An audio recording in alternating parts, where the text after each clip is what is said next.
আসসালামু আলাইকুম। আমি হাবিবুর রশিদ হাবিব, ঢাকা ৯ ধানের শীষের প্রার্থী। আহত ভাইদের এবং সময় আসছি বাসাবো ওয়াহাব। সারা দেশে যখন আমরা দেখছি কোথাও সংঘাত, কোথাও কাদা ছোড়াছুড়ি কিংবা ভোটাররা খুঁজছেন মন্দের ভালোকে, ঠিক তখনই রাজধানীর বুকে ঢাকা ৯ আসনটি যেন এক টুকরো মরুদ্যান।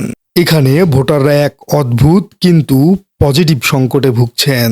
তাদের মূল সংকটটি হলো তারা আসলে কাকে ভোট দিবেন না, কারণ এখানে দুজন প্রার্থী সব দিক থেকেই কম্পিটেন্ট বা যোগ্য।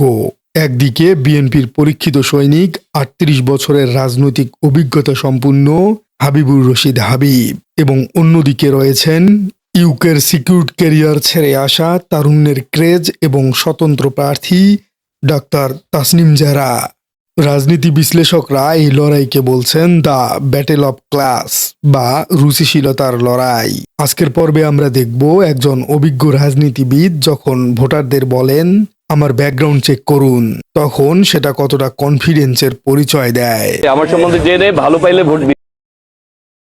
এবং কেন এই আসনটি বাংলাদেশের রাজনীতির জন্য একটি মডেল হতে যাচ্ছে। চলুন ঢাকা ৯-এর এই ভদ্র রাজনীতির ব্যবচ্ছেদ করা যাক। প্রথমে আসা যাক হাবিবুর রশিদ হাবিবের কথায়।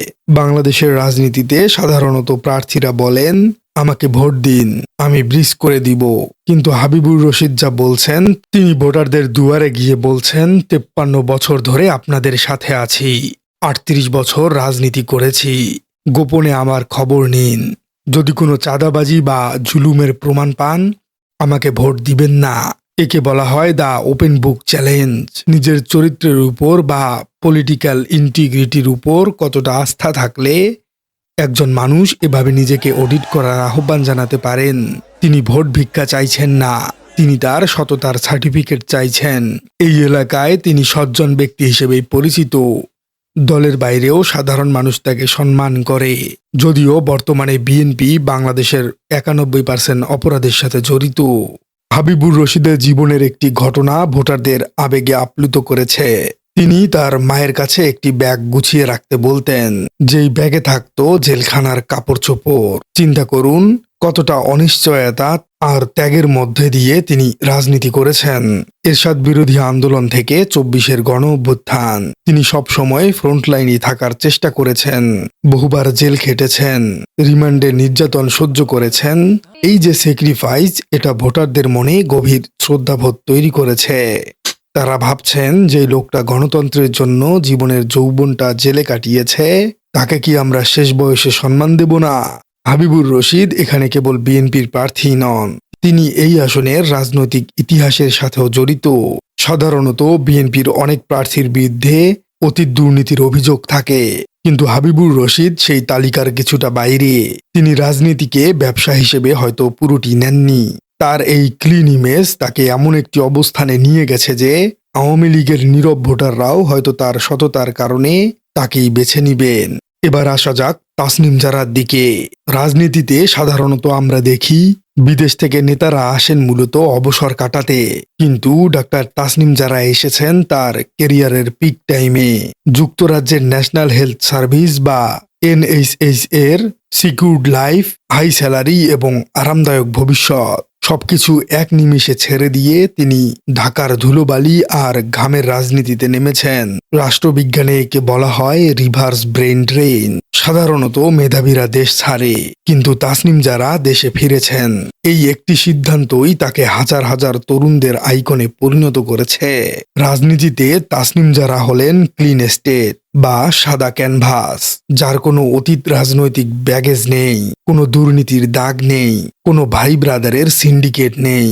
তিনি যখন ভোটারদের দুয়ারে যান তখন তিনি গতানুগতিক প্রতিশ্রুতি দেন না, তিনি বলেন সিস্টেম চেঞ্জের কথা। সবচেয়ে বড় বিষয় হলো তার পলিটিক্যাল ডিসেন্সি বা রাজনৈতিক শিষ্টাচার। তিনি জানেন তার প্রধান প্রতিদ্বন্দ্বী হাবিবুর রহমান হাবিব একজন বর্ষিয়ান রাজনীতিবিদ। তাসনিম জারা একবারও তার বিরুদ্ধে কোনো কটূক্তি করেননি, কোনো প্রকার কাদা ছড়াছড়িও করেননি। তিনি তার ক্যাম্পেইনে ফোকাস করেছেন নিজের যোগ্যতার উপরে, ফোকাস করেছেন অন্যের দুর্বলতার উপরে তিনি মোটেও আগ্রহী নন। এই পজিটিভ পলিটিক্স ভোটারদের মনে করিয়ে দিচ্ছে রাজনীতি মানেই নোংরামি নয়, রাজনীতিও স্মার্ট এবং সুন্দর হতে পারে। তার এই আচরণ প্রমাণ করে তিনি শুধু এমপি হতে আসেননি, তিনি একটি কালচার পরিবর্তন করতে এসেছেন। তাসনিম জারার ক্যাম্পেইন স্টাইল সম্পূর্ণ আলাদা। তিনি মাইকের শব্দ দূষণ বা পোস্টারের জঞ্জাল তৈরির চেয়ে বেশি বিশ্বাসী হলেন ডাটা ড্রাইভেন ক্যাম্পেইনের দিকেই।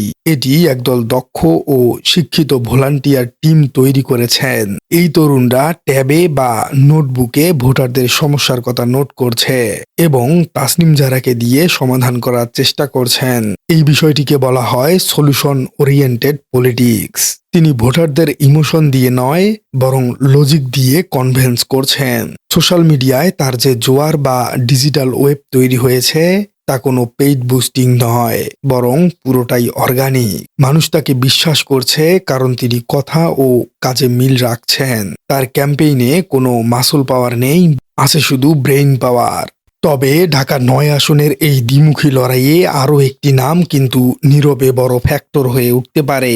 তিনি হলেন এনসিপির মনোনীত প্রার্থী জাভেদ রশিদ। হাবিবুর রশিদের অভিজ্ঞতা আর তাসনিম জারার স্মার্টনেসের ভিড়ে জাভেদ রশিদ নিয়ে এসেছেন জুলাই বিপ্লবের সরাসরি ম্যান্ডেট। এনসিপি বা নাগরিক পার্টি যেহেতু ২৪-এর গণ অভ্যুত্থানের স্পিরিট থেকে জন্ম নেওয়া একটি রাজনৈতিক শক্তি, তাই জাভেদ রশিদ এই আসনের সেই সব রেডিক্যাল বা বিপ্লবী তরুণ ভোটারদের টার্গেট করছেন যারা বিএনপি বা স্বতন্ত্র কোনোটিতেই পুরোপুরি আস্থা পাচ্ছেন না। তারা মনে করেন তাসনিম জারা হয়তো এলিট বা উচ্চবিত্তের প্রতিনিধি, আর হাবিবুর রশিদ সনাতন রাজনীতি। সেখানে জাভেদ রশিদ নিজেকে সাধারণ খেটে খাওয়া মানুষ ও বিপ্লবীদের কণ্ঠস্বর হিসেবে উপস্থাপন করছেন। তিনি হয়তো মিডিয়া হাইপে কিছুটা আড়ালে, কিন্তু মাঠের রাজনীতিতে তিনি ডার্ক হর্স বা গোপন তুরুপের তাসও হতে পারেন। যদি ভোটাররা সিস্টেমের টপ টু বটম চেঞ্জ চায়, তবে জাভেদ রশিদের ব্যালট বাক্সেও বড় চমক দেখা যেতে পারে। ঢাকা ৯ আসনের ভোটাররা এখন ইতিহাসের সবচেয়ে বড় ডিলেম্মা বা দোটানায় আছেন। তাদের সামনে ৩টি অপশন। হাবিবুর রশিদ হাবিব, যিনি ৩৮ বছর ধরে তাদের সুখে দুঃখে পাশে ছিলেন, জেল খেটেছেন এবং পরীক্ষিত সৎ মানুষ। দ্বিতীয়টি হলো তাসনিম জারা, যিনি আন্তর্জাতিক মানের যোগ্যতা সম্পূর্ণ ভিশনারি এবং আগামীর বাংলাদেশের প্রতিচ্ছবি। আর তৃতীয়টি হলো এনসিপি মনোনীত জাভেদ রশিদ, যার কাছে আছে জুলাই বিপ্লবের ম্যান্ডেট। অন্য আসনে ভোটাররা ভাবে কাকে বাদ দেব, আর এখানে ভোটাররা ভাবছে কাকে রেখে কাকে বাদ দিব। এটি গণতন্ত্রের জন্য একটি উইন উইন সিচুয়েশন। যেই জিতুক না কেন ঢাকা ৯-এর মানুষ একজন কম্পিটেন্ট বা যোগ্য প্রতিনিধি পাবেন। এই নির্বাচন আমাদের একটি বড় শিক্ষা দিচ্ছে।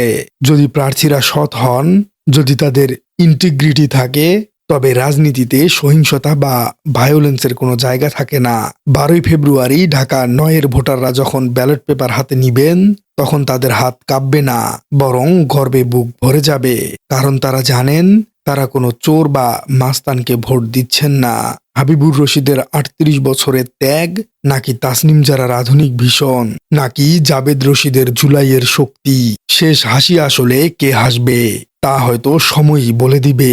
তবে যেই জিতুক, এই আসনে গণতন্ত্র ইতিমধ্যেই জিতে গেছে। রাজনীতি হোক মেধার, ত্যাগের এবং সম্মানের। ঢাকা ৯ আসন সেটাই দেখালো। প্রিয় দর্শক, আপনার কি মনে হয়, আপনি যদি এই আসনের ভোটার হতেন, তবে কাকে বেছে নিতেন? অভিজ্ঞতা নাকি তারুণ্য?